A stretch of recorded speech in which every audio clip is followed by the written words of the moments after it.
여러분, 우리 기준금리 인상이 0.25% 올랐죠. 그래서 기준금리가 0.5%에서 0.75%가 지금 됐습니다. 그런데 이 0.5%를 두고 말입니다.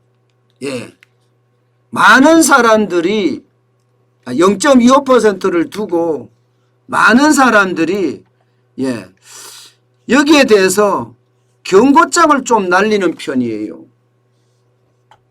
왜냐고요? 0.25% 이거 얼마 안 된다. 비투하는 사람들 입장에서는 진짜 얼마 안 된다 이렇게 이야기합니다. 아니 뭐 수익률 10% 내서 0.75% 올라서 대출금리가 3% 된다면 7% 수익을 먹을 수 있잖아. 뭘 걱정이야. 뭐 이렇게 이야기를 합니다. 그런데 여러분, 주식시장에서 말입니다. 고수들도요 10% 이상 이익을 내기가 진짜 어려워요. 진짜 어려워요. 평균 수익률이 5%라고 이야기해도 와, 너 주식 잘하는데 솔직히 이런 표현 쓰거든요. 그런데 10% 이상 수익률을 달성을 하려고 그러면요 각고의 노력이 있어야 됩니다. 각고의 노력이. 굉장히 어렵다는 뜻이에요. 굉장히 어렵다는 뜻이에요. 그런데도 불구하고 0.25%를 가볍게 본다는 사실은요. 어쩌면 이제 경계심을 좀 가져야 될 때란 이야기입니다. 실제 하나은행의 도곡 PB센터 김학수 팀장, 이분은요 정확히 말입니다. 빚을 내서 투자한 주식으로는 장기 투자 어렵다 이렇게 딱 못 박았습니다. 그러면서 앞으로 추가적인 금리 인상이나 혹은 미국의 테이퍼링이 됐을 때 시장은 굉장히 불안해질 텐데 과연 비투를 지속할 수 있을까? 이렇게까지 경고를 했습니다. 아무리 불장이라고 하더라도요. 주린이라고 이야기하나요? 주린이가 시장에 들어가서 10% 이익을 내기는 쉽지 않다. 별것 아니라고 이야기하는데 별것 아닌 것이 아니다. 이렇게까지 이야기합니다. 실제로 말입니다. 여러분 0.25%는 지금 투자자들에게는요. 실제 움직임이 보이고 있어요. 머니 무브라고 하나요? 돈의 흐름이 움직임이 보이고 있습니다. 네, 빅딜러님 감사합니다. 슈퍼챗. 휴일도 없이 수고하십니다. 건강 생각하시면서 월요일 출발하세요. 감사합니다. 슈퍼챗. 계속하겠습니다. 이게 머니 무브가 보이고 있는 것, 돈의 흐름의 이동이 보이고 있는 게 실제로 느껴집니다. 이게 PB센터 이러면요. 대부분의 돈 많은 사람들이 이용하는 곳이잖아요. 바로 이 PB센터에서 이런 얘기를 한다는 것은요. 분명히 돈 흐름이 일어나고 있다는 이야기예요. 당장 보세요. 지금 아직 금리가 오르지 않은 상태에서 저축은행의 고금리 예금들이에요. 2.5%가 주류를 이루죠. 상상인이 2.51%로 제일 높습니다. 키움은 2.5%고요. MS는 2.45%, 동양도 2.4%입니다. 그런데 기준금리가 오르지 않아요? 그러면 이거 더 오릅니다. 이제 실제로 말입니다. 제2금융권 시장에는 5%에 달하는 특판 상품도 지금 나오고 있는 상태예요. 5%에 달하는 특판 상품도. 그러면 어떻게 되겠어요? 주식시장의 큰 손들이 5% 준다니까. 제가 말씀드렸잖아요. 주식시장에서 주식 투자해서 평균 5% 벌기가 굉장히 어렵다고. 전문가들도요 10% 벌기 굉장히 어려워요. 그게 현실이거든요. 그런데 5% 특판 이자를 준다는 데가 있으면 굳이 주식시장에 넣어놓지 않을 수도 있다는 이야기입니다. 그러면 이동해 갈 수도 있다는 얘기예요. 이제 저축은행에 많은 금액은 하기가 좀 불안하죠. 솔직히 저축은행은 다중 채무자도 많지요. 그렇기 때문에 5천만 원 이상, 5천만 원이 이제 이게 쉽게 말하면 돌려주는 금액이고 5천만 원이 넘으면 불안하죠.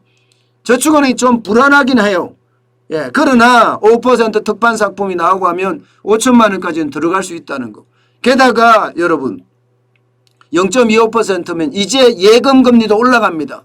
아마 정부의 대책 중에 예금이나 적금에 대한 금리를 더 올리는 방법도 있습니다. 안 그래도 지금 5대 시중은행부터 시작을 해서 여기에는 예대 마진이 크다. 예출과 대출의 차이가 너무 커서 너네들 너무 공짜로 먹는 거 아니냐 이런 이야기까지 나오고 있는 실정이잖아요. 그렇다면 여러분 결국 예대 마진을 줄이면서 예금의 비중을 좀 더 올려주고 대출의 비중 적금에 대한 이자를 좀 더 올려주면 또 이동할 수 있는 그런 상황도 충분히 나올 수가 있습니다. 그러면 제가 이게 제 말로만 하는 거냐? 그렇지 않아요. 저는 늘 여러분에게 말씀드리지만 지표를 가지고 이야기합니다. 지표가 없으면 무조건 잘못 이야기하는 건 그냥 내 단순한 생각일 뿐이거든요. 그런데 지표를 가지고 해설을 하면 거기에 대한 더 정확한 여러분들의 어떤 이해도도 높일 수 있고요. 또 어떤 데이터의 정확성도 기할 수 있습니다. 실제로 보세요. 유가증권시장의 일평균 거래량이 8월에 많이 떨어졌습니다. 6억 6천만 주까지 떨어졌습니다. 6억 6천만 주. 이게 잘 나갈 때는 말입니다. 2월 달에 보세요. 16억 6,800만 주예요. 6월 달에도 보세요. 16억 700만 주입니다. 당장 7월 달만 하더라도 10억 주예요. 10억 주.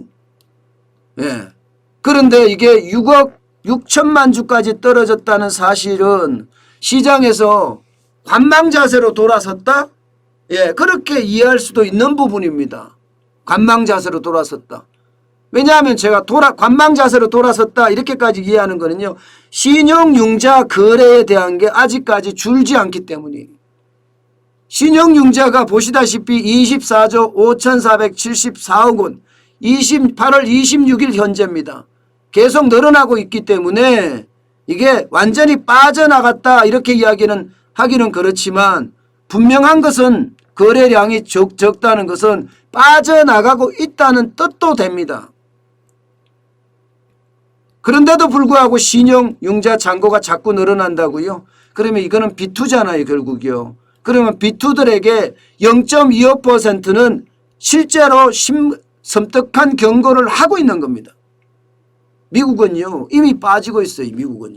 미국은 이미 테이퍼링이라는 말이 나오자마자 빠지기 시작했고요. 실질적으로 보면 7월에 굉장히 많이 빠졌어요. 꺾였잖아요. 완전히 꺾이는 모양새잖아요. 지금 보면 7월에 844억 달러까지 내려앉았잖아요. 이것은 여러분 물론 이게 한번 이렇게 살짝 꺾인다고 계속 꺾일 거냐 이렇게 얘기할 수는 없습니다. 그렇지만 전체적인 모양새가 꺾이는 모양새라는 거예요. 꺾이는 모양새. 우리는 안 꺾이고 있지만 말입니다. 실제는 시장에서는 거래량이 꺾이고 있습니다. 미국에서는 그렇잖아요. 지금 이야기하는 게 9월에 위기가 올 거다. 적어도 시티그룹 같은 경우는 10% 이상 무너지는 9월에 폭락이 올지도 모른다. 이런 위기감까지 드러내고 있잖아요. 그런데 우리도 하나씩 지표를 뜯어보면요. 지금 뭔가 돈의 움직임이 심상치 않다. 이 정도까지는 충분히 해석할 수 있죠. 여러분 시간은요 많이 있지 않습니다. 돈이라는 것은요 그야말로 바람처럼 들어왔다가 바람처럼 나가는 게 돈이거든요. 실제로 시장에서도 그렇습니다. 돈만큼 민감한 게 없습니다. 돈에서는요 저는 언제나 생각하는 게 엄청난 예리함을 가지고 있다고 생각해요. 사실 돈이라는 거 여러분들 잘 생각해 보세요. 거의 권력과 비슷합니다. 거의 권력과 비슷해요. 예, 돈 때문에 형제 자매는 물론이고 심지어 자식까지도 예, 망가뜨리는 그런 역사적 사실도 많잖아요. 이 말은요, 순식간에 다가왔다가 완전히 엉클어 놓고 다시 사라진다는 그런 의미도 굉장히 강합니다. 여러분, 분명히 시장은요, 약간 변동의 어떤 모양새가 보이고 있다. 이렇게 저는 지금 해석하고 있습니다. 그만큼 말입니다. 지금 경고음이 점점 다가오고 있다. 이런 얘기입니다. 특히 말입니다. 0.25%는 비투하는 투자자들에게